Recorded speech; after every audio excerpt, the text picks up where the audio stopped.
what we're going to look at in the context is historical and political context. Mr. M talks about the news that is printed in the newspapers. He says that the news is bad, but it's terrible to know that the whole truth, which can't be printed, is even worse. This is a reference to the censorship imposed on the media during apartheid. Reports on events were banned during the mass resistance and armed struggle of 84 to 85, and remember, our play is set in 84.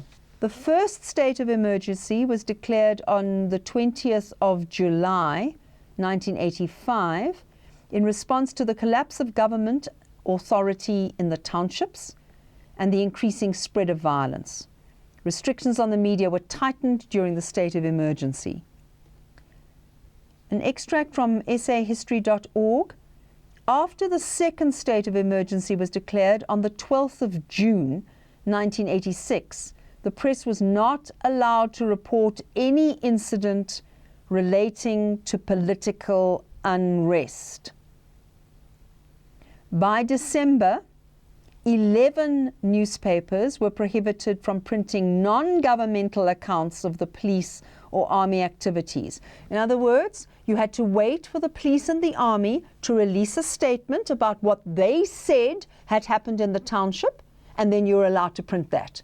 You weren't allowed to print anything else. Your own journalists, what they'd seen, what they'd photographed, you weren't allowed to print it.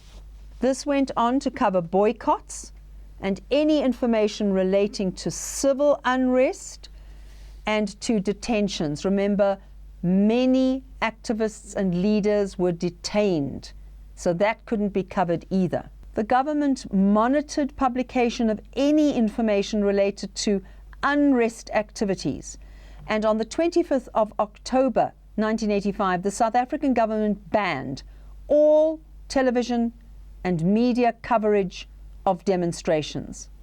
At the same time, it stepped up its efforts to detain activists and prevent demonstrations. And then I also want to have a look at Confucius. There is an illustration. He is a moralist. If we take his terms now, he was a moralist, but his ideas are still with us, who aims to ensure social peace.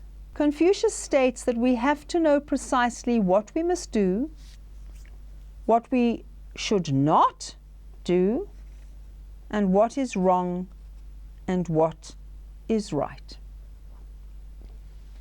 And finally, Anele is a Zulu name meaning sufficient or adequate.